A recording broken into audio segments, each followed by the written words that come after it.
All the roll and go, where am I to go? Meet Johnny, where am I to go?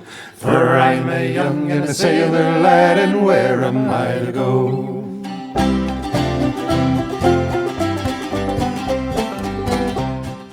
Hello, and welcome to Where Am I to Go podcast. Today, before we start the show, I would like to bring up some business things that have kind of been on my mind so that you can know where to get more Where Am I to Go. First off, I'd like to talk about the Facebook page at Where Am I to Go podcast. It's on Facebook, and we've been posting some wonderful pictures of some of the places that we've been and some of the adventures that we've had. Not everything that we go and do is made into a podcast. And so we take pictures at different places and post those pictures so that you guys can enjoy some of the different places we've been. Also, I really am interested in listener feedback. I have an email address at whereamiitogopodcast@gmail.com. Again, that is whereamiitogopodcast@gmail.com. I would love to hear some of the listeners' comments and some of their ideas of places that might be interesting to visit and go and do. The podcast you are going to listen to today is at Eyegore's Auditorium and Monster Museum. But before we hit the actual podcast, there's a few things I need to say about this particular podcast. The podcast was originally recorded in March of 2021. I met up with Matt before he even had his museum opened, and he gave me the time, and we toured his museum as it was.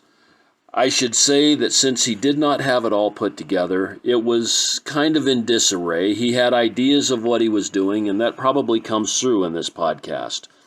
Since that time, Matt has got his museum all put together and his gift shop also. You can find his Facebook page at Eyegore's Auditorium and Monster Museum, EYEGOR''S Auditorium and Monster Museum. He has lots of pictures of what he has done with his shop, and for me to say that it is amazing is exactly all I can say. He has done such a fantastic job from the pictures I've seen, and he adds to his museum almost weekly. He brings in taxidermy items, he brings in old bicycles and puts different characters on them.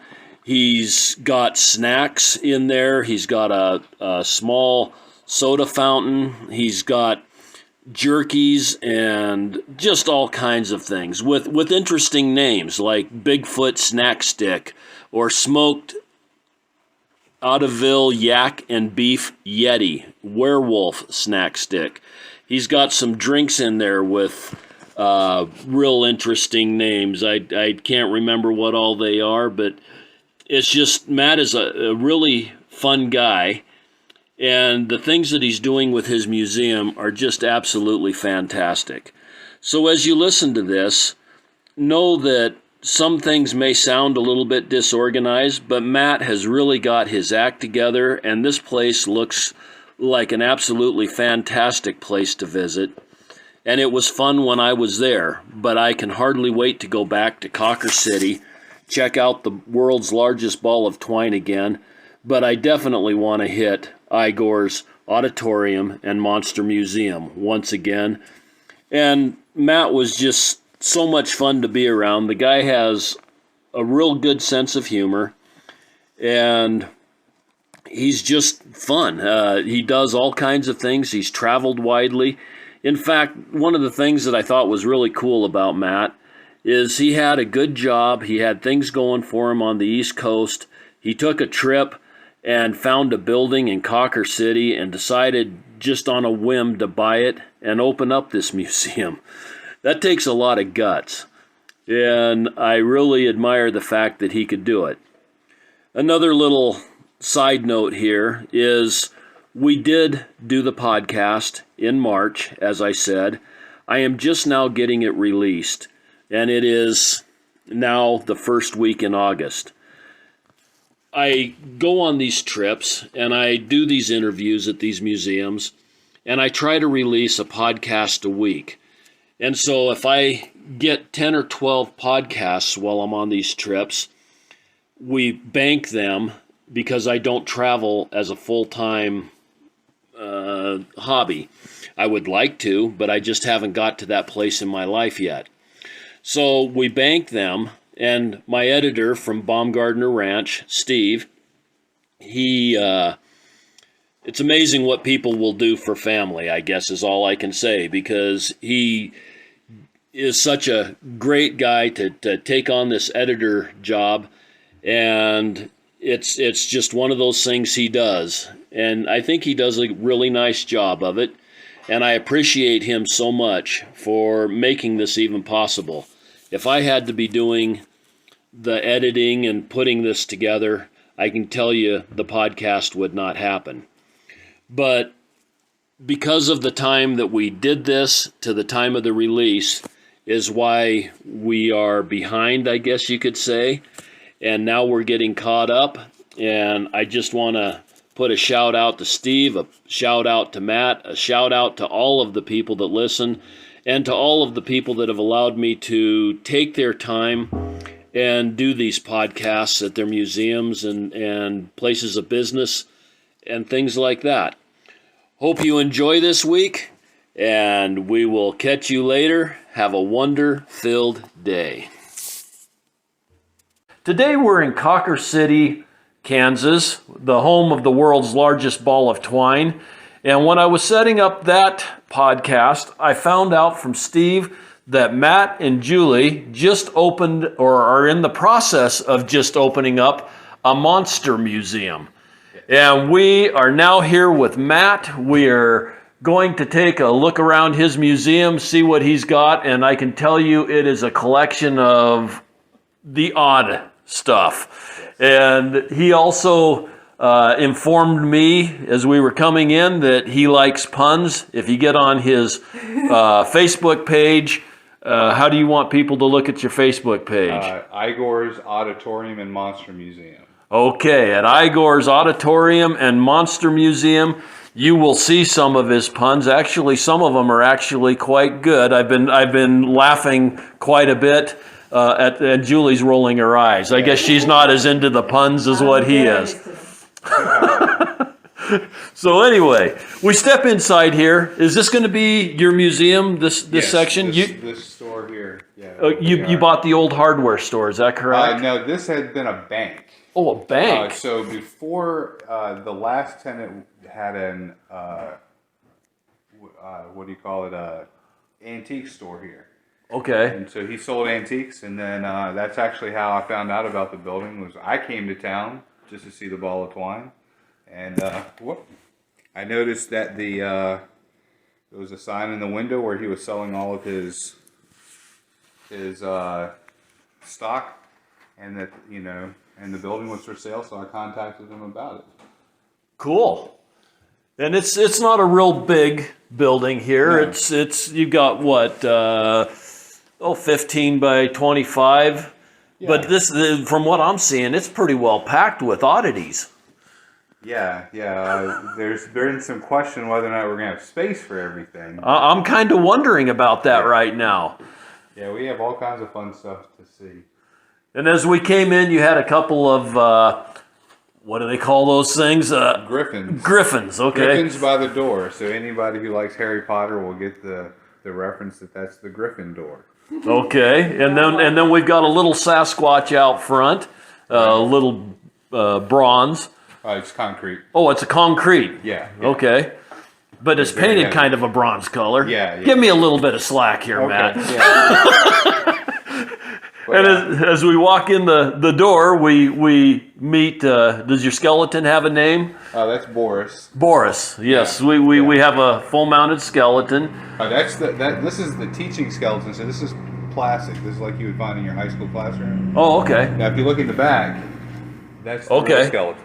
And he's wow. Yeah. And he's in what looks like a grandfather clock with you've got steam. Yeah, exactly. That's my monster machine. If you throw the switch on the side, you can put him back to life. Oh, really? And he's standing right next to Frankenstein and who's the other guy? That's just a Sasquatch mask, and it's a lot of vintage Oddfellows regalia. Okay. And so they're standing on the side of the. They must have just come out of the monster machine. Yeah, they're just standing there now, out of my way, as we get things painted and moved around. But yeah. Okay, and then you've got Swamp Man above your door. Creature from Black Lagoon, yes. Okay, I'm not big into monsters. Oh, I am. This is bad. I'm standing here trying to describe monsters that I don't even know. I know I've seen them, but Right. okay. So we have some classic Hollywood monsters. I've always been a fan of the classic Universal monsters: Frankenstein, Dracula, Wolfman, Creature from Black Lagoon. So there'll be some of those. There'll be a couple other things that are monster related from movies, but then there's some creations of our own. Some of the stuff in the museum is fake, some is real. You have to decide what's real and what's fake. Oh no. So this cross cut of the brain, I'm going to guess that one is real. It's all labeled up. Yeah, that's real. And so is the brainstem there. That's real zombie food. Real, okay. Yeah, it's a real it's brain. even got all the little labels and what all the parts. I'm going to have to come back and really look at this because that's quite interesting. Yeah. Now, was that out of an adult, or No, it doesn't look like adult. it's okay? It doesn't look real big. Yeah. I'd like to think that my brain was bigger than that. It's actually only. I think it's like 5 or 6 pounds is what the normal human brain represents. But those are crosscuts. From that, I was able to obtain a lot of medical specimens from a medical school. These are just kind of the old and the broken and the discarded pieces and parts to things, and that's where the full skeleton came from. And beginning of COVID, I was given 8 boxes of stuff, and through that, I was sitting at home and I pieced together an entire skeleton. So you built that, you recreated that skeleton. Yeah, articulated is the real word there. Now the question is, were you given that or did you dig that up? No, I was given it. But as I had a chance, I actually chose different bones for their color. Because there's so many different individuals. So that's my real Frankenstein skeleton, because he is real and he is Frankenstein together. He's not one individual. Okay. And so in fact, if you look at it, half the pelvis is female and half the pelvis is male, and it's just a conglomeration of different parts, but they're in the correct places, not for the same individual. Cool. Yeah. And my dad had found the old clock in the dump, pulled it out, was going to do something with it, and then was going to throw it away again. So I took it, gutted it, and put him in it. Okay. And built the monster. And then built the monster machine on top. Yeah, you've got a couple of the old the green colored glass insulators with copper tubing coming down out of. What in the world was that thing on top? Okay, so there's that one, and then there's another one in the vault, which houses my baby alien. Did you get him from Roswell? I stole him from Area 51. Area 51, Yeah, okay. yeah. But and then this was actually in between the two pieces, it was some kind of an old machine that would pump out your antifreeze in your car and replace it with new. I don't know. I found it in an antique store in Virginia for $15-$20, something like that, because it was all rusted out and whatever. So I created a bunch of. It's a pretty neat looking piece. It's what, probably almost 2 foot tall with the glass globe like what you'd maybe see in the old gas pumps. Right. And it's solid glass. Both of them are pretty heavy and Cool. And then he also said when we first came in here that he's really big into butt art. Butt taxidermy. We are featuring a whole wall called the rear view, and it's nothing but butt taxidermy. And he's got up here rear view written from license plates that he's cut the different pieces out. Right. It says rear view. It's got a mirror on it, and right underneath it he's got a butt quack. Right. And that's a duck butt mounted. Yeah, a duck with the 2 little feet sticking out, and it's on a plaque. Right. The butt quack. The butt quack. Right. And then you've got a donkey, I'm assuming? No, that's a buffalo butt. Is it really a buffalo? Yeah, it's a buffalo's rear end. I should know those better. Yeah, and this is a white-tailed White-tailed deer, yes. Yeah, and this is an opossum. Yes. And we have a couple others that are coming. That's like a squirrel and a bunny. Okay. So yeah, and then we have a form for butt taxidermy that we're gonna make into the last person who tried to steal from us, the last shoplifter. Oh. So I had to kick their butts and put their butt on the wall. Very good. Even though we haven't opened yet and haven't had a shoplifter yet, we're still gonna put that as a joke. But there's a lot of jokes here. If you look behind you over here, there's an old deer. Right. There, deer head, and that's the lucha deer, because he's wearing a luchador mask. Okay. Yeah, and he doesn't have any lips because he kept talking back, and I had to smack him off. Anybody can take down a deer with a gun, but I had to wrestle that guy down with my bare hands. He's actually a pretty nice deer too. Yeah. So I like to take old taxidermy and give it a little new life. You've got a turkey mounted on the wall with a baseball hat. A football hat helmet. Yeah. Actually, my dad shot that deer when I was in 3rd grade. That's a turkey. Turkey. I'm sorry. Yeah. That turkey my dad killed on Thanksgiving Day when I was in 3rd grade. Okay. Yeah. And the reason he has a helmet, because Green Bay's a bunch of turkeys. No. Oh, okay. Green Bay is my favorite football team, but I will say that when I was a kid, my mom hated this thing in the house. And she thought his head was so ugly, she kept putting hats on it like my dad had. And then I got it, and so of course I've continued the tradition.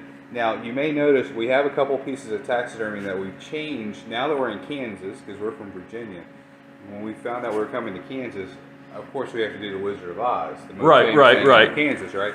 So we've taken a raccoon and made her into the Dorothy. Okay. And see, there's a couple of squirrels over here that are now the flying monkeys. Yes. You can't have a monster museum without what could be more terrifying than those flying monkeys? Right. And so the turkey on the wall is going to be turned into the Wicked Witch of the West. There's actually a story from, I believe it's Tennessee, where they would say that if you saw a turkey on your barn and you tried to shoot at it and it didn't fly away and you missed it, and you did that 3 times, then it was a witch. And so this is our Wicked Witch turkey. So she'll have a witch hat, and I'm gonna paint her head green. Oh, cool. Well, that'll be cool. Your mom will probably like that a lot better. Yeah. And the nose fits. Yeah, and so there's going to be a soda. I guess you guys call it pop out here, but there's going to be a drink cooler here, and we're going to build a facade of the house, and the Wicked Witch's legs underneath. Good and so idea. then all of those will I be love it. here with that. That'll be our Wizard of Oz section. Cool. Yeah. And then you've got several wood carvings here that you've got an alien and Sasquatch and Frankenstein. Oh, he's not a carving, but yeah, he's pottery. Oh, but okay. These two I got near Roswell, New Mexico last summer. Just a little roadside shop. You need to go back and listen to our podcast at the Roswell UFO Museum. Did you go through that museum when you were there? The museum part was closed because of COVID when I was there, but I went to Roswell. And we actually have some, I say I took it from Area 51, but after the crash in Roswell, they took everything to Area 51. Right. It was removed from New Mexico altogether. And so in here, if you want to walk back here to what used to be the bank vault. Okay. When my son and I drove through Area 51, we raided it, and we stole this baby alien. You did? And he was, the stories from Roswell only account for 2 adult aliens that were taken, but the government doesn't want you to know that there was actually a baby that was found in the wreckage. And so this is specimen number 3, and we were able to acquire that. And he's in the container that says plutonium, handled with care. It's got vents. Yeah. Wow. That is just unbelievable, the way you got him all lit up. And yeah. Did you do the autopsy on him? I didn't do an autopsy on him because, he's been in that containment field since 1947, which happens to be the same year my parents were born. So that's 72 years old. And I'm just worried that, being in that environment for that long, when I try to cut into him, I'm probably, going to release some kind of gases or Some something Yeah. that's going to, hurt me, Yeah. I've seen too many horror movies to know how that one's going to go. Yeah, Right, right. exactly. But yeah, you can, Wow.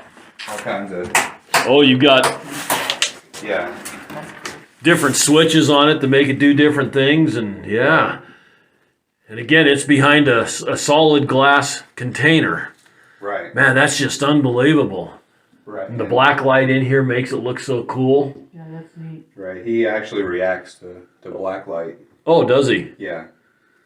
Well, that's cool. Definitely reacting. Yes. Gives him that unearthly glow to him. And then as we come on around the side here, we've got a... Oh, What in the world is that creature? This is a groundhog that when I got him. That's like the biggest groundhog I've ever seen. In the East, they get big like this, and this one was just in an antique store, and I got him because he was balding, and so I felt he needed a little help, and so I made him a little outfit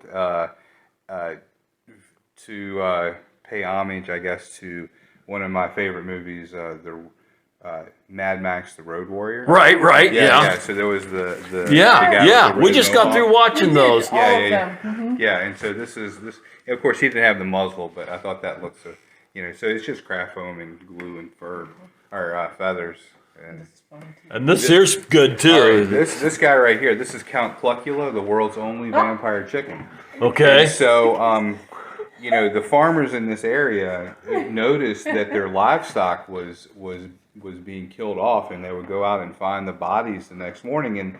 And as they would investigate, they noticed that they were drained completely of blood, and they didn't know what was doing it. So one night they staked out the area, and they noticed this chicken coming around and attacking their livestock. And so they followed him back, and as the sun was rising, they followed him back to his lair and drove this stake through his heart. Yeah, If yeah. you were to pull the stake out of his heart, he would come back and Oh, search please for, don't. Just leave it for there. what he lives on, living Be blood. horror. Yeah. This thing's absolutely terrifying. It's inside of a coffin-shaped display. It's got a stake through its heart. It's got fangs. And it's a chicken, but it's even got a Dracula cape on it. This thing is just terrifying. Right, that's Count Cluckula. Yes, Count that's the way they killed Cluckula. him in the back of the Wow. like that. So in here I have a lot of skulls, and I need to rearrange it so it's easier to see. But on the top row, it contains 2 real human skulls. This is a replica of the Elephant Man, Joseph Oh, Merrick, okay. and showing all the different.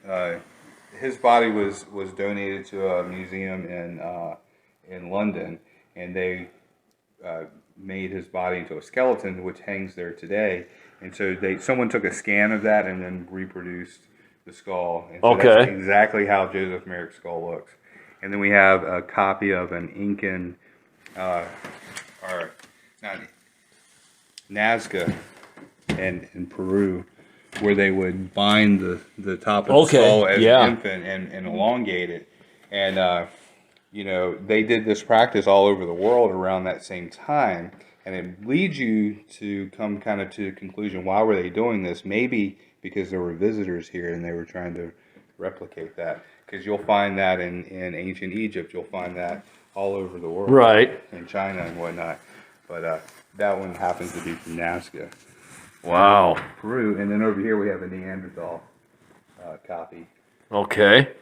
We'll make it easier to see. And then there's the bones that are on down here are real, Okay. showing different signs of like arthritis and whatnot.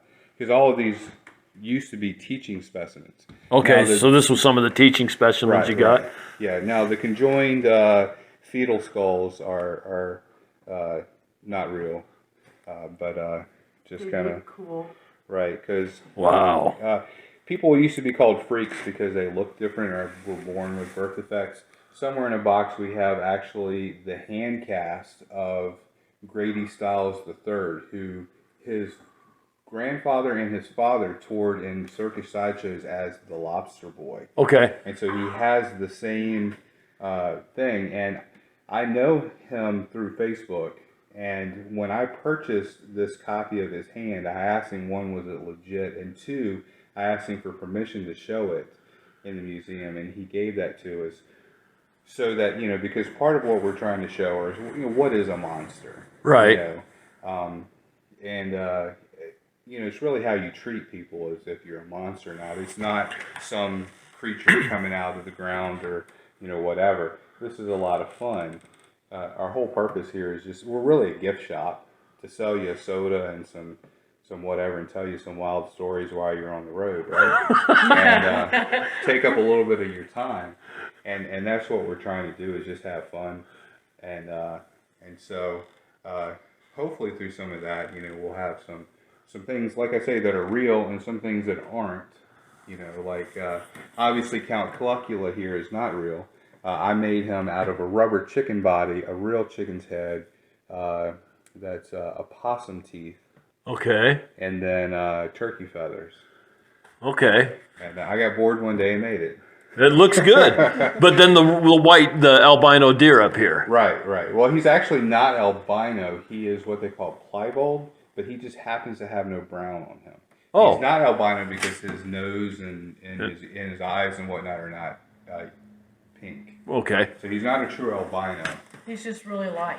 Yeah. Yeah. It's a cool looking deer. Yeah. Right. And what kind of deer is it? It's a white-tailed deer. Oh, is it a whitetail?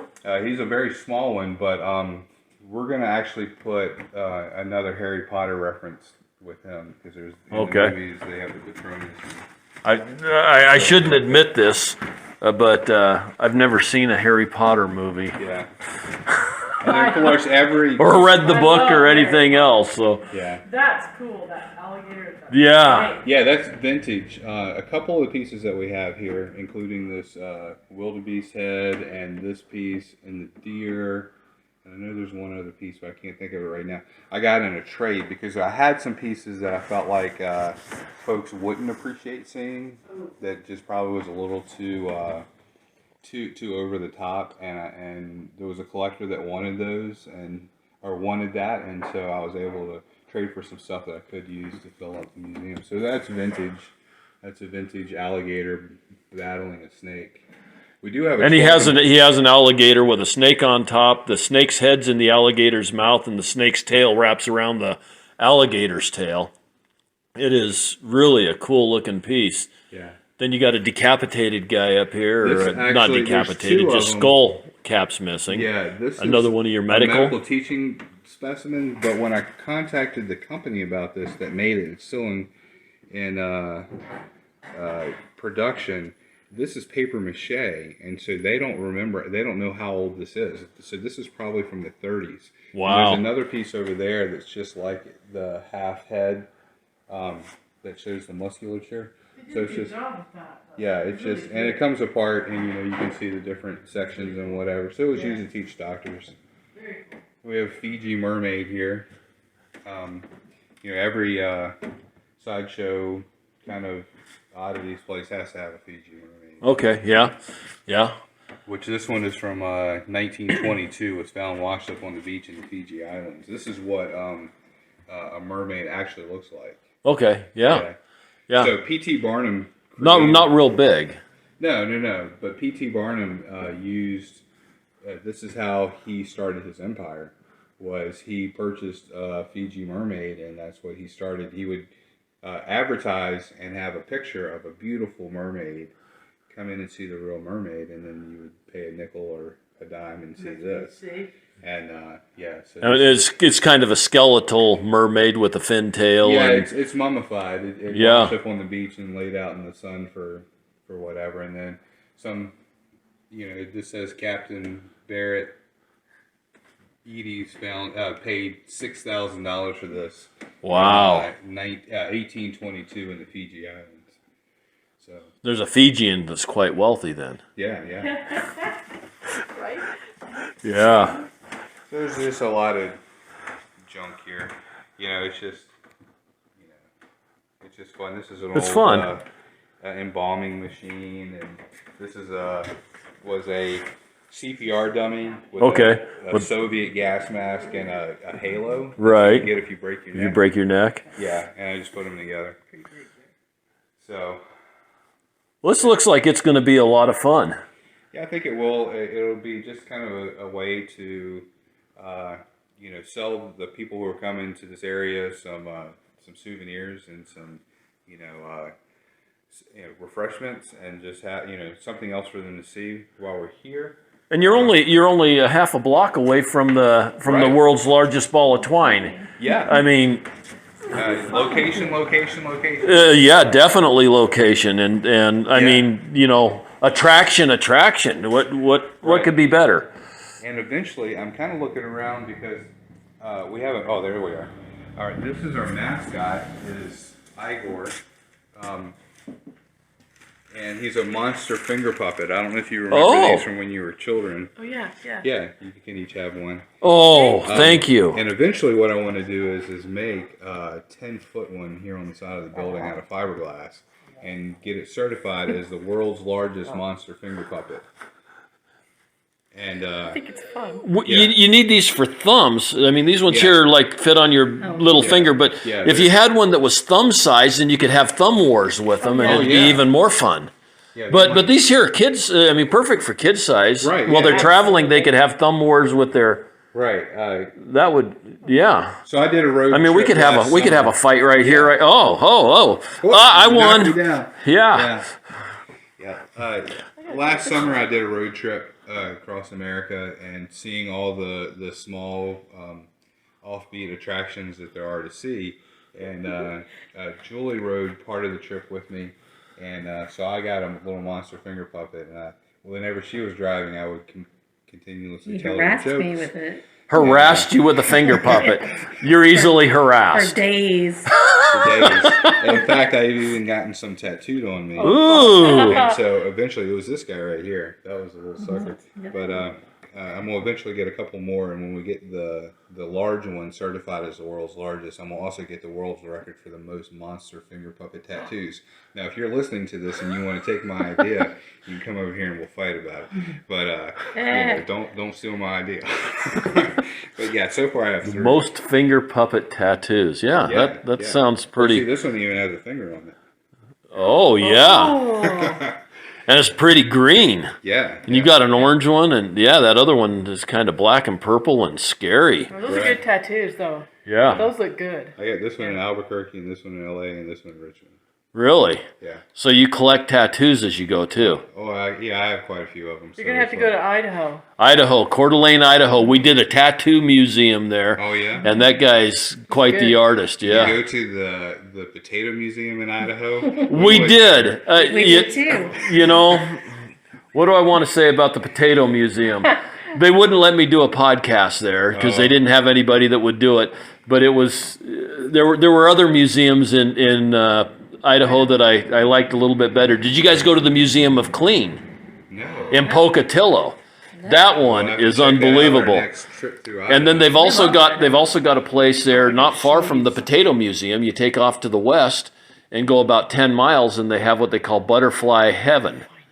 And they've got butterflies that are all North American butterflies just fluttering around. It's really pretty cool. The Potato Museum was really a let's veer off the road and see what this is about. Yeah. So- Too bad you couldn't get that super large potato to put out here. Yeah, I would like that, but of course I took a picture with it wearing part of what I would do on my road trip is I would stop at somewhere like the world's largest fork or whatever and put on a luchador mask and a cape, and I would either take my picture like that or I'd take my picture licking it. Okay.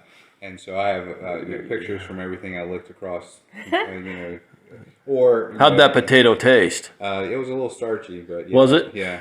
Okay. Yeah, but, well, so have you been to the world's largest pistachio? yes. Isn't that cool? Of course, when I'm trying to do the licking thing, most of the time it's camera angles. Yeah. But actually, there were 2 things I actually accidentally liked, and the pistachio was one of them. Really? Yeah. Yeah. It Now, was a just for golden people that fish. need to know this is in Right. Alamogordo, New Yeah. Mexico, is where yes. the world's largest pistachio is. We still have some pistachios upstairs that I got from that.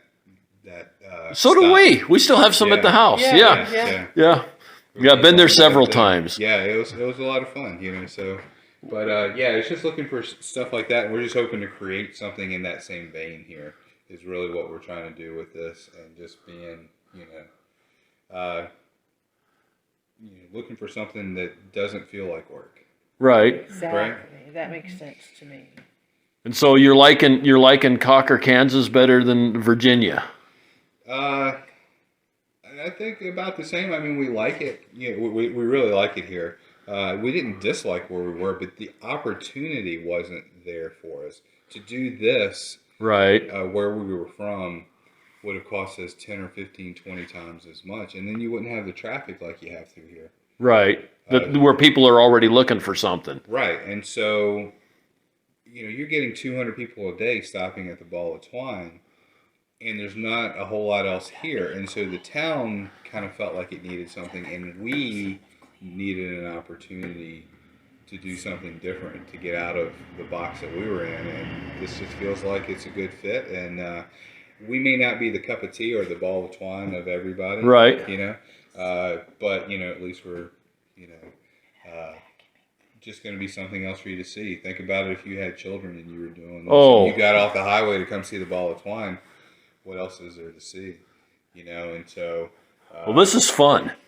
Yeah, that's what we hope it's going to be. Is fun and yeah. You're gonna have to. I'm gonna have to keep following your Facebook page at Eyegore's Auditorium and Monster Museum. Museum. Auditorium with ODD. Right. Yeah. And if you get lost and you're coming through Cawker and you don't know where this place is, just look for the car with the license plate that says Eyegore's on it. Right. Yeah. See, there's that was an old pickup truck I had in Virginia. Okay. It had Eyegore on it, and that when I was trying to come up with a name for the place, I just used that name, and that stuck. Right. And then of course we got it on both of our vehicles for here, and then we bought this pickup truck out here, and that's going to have it on there too. Well, yeah, that's way cool. It's fun to see somebody getting started in a new adventure. And when do you think you're going to have this thing open for the public? Tourist season's coming pretty quick here. Right, by the 15th of April. Yeah, tax day. Okay.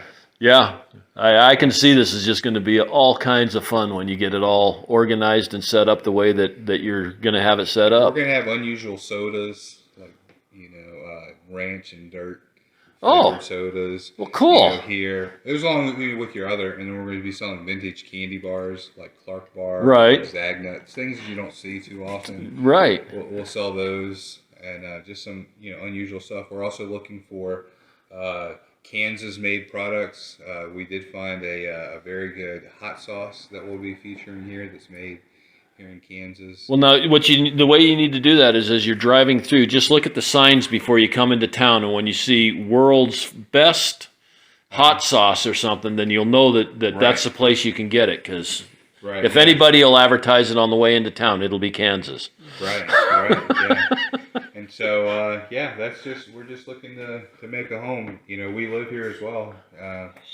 Got your house upstairs? Yeah. Cool. It was just a good opportunity for us because it included the apartment and the storefront. And so, we couldn't pass it up. I think we're both ready to make a change too. I grew up in Virginia, lived there my whole life, so just something different. Well, you're in Kansas now. Yeah. Yeah, last time when we brought a load out from Virginia in January and then we were flowing back, as soon as we got outside the border, I could say, I'm not in Kansas anymore. Yeah. How did that feel? Oh, yeah. Then we got back to Richmond and I was like, oh, yeah, my arms are tired from flying. But, it was a long trip, but we're glad to be here and glad to get started and everything. So it's going to take just a little while for us to finish painting and getting everything set up and then all of our stock in from our vendors. But, we should be open pretty soon. Cool.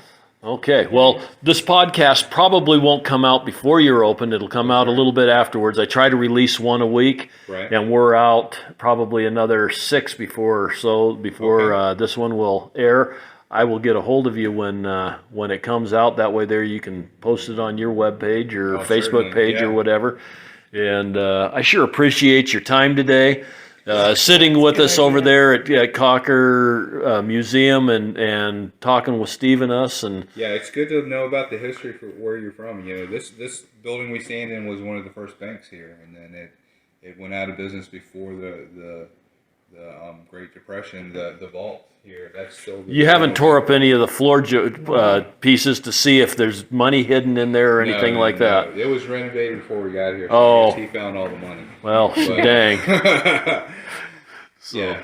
No, but we like learning about history, and then of course, especially the fun history that you can have fun telling the stories about. And, I mean, that's what we're trying to create here as a memory.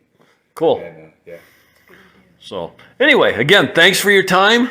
And as I always say at the end, the world is full of wonder. Get out and explore and have an absolutely wonder-filled day. All the roll and go, where am I to go? Meet Johnny, where am I to go? For I'm a young and a sailor lad, and where am I to go?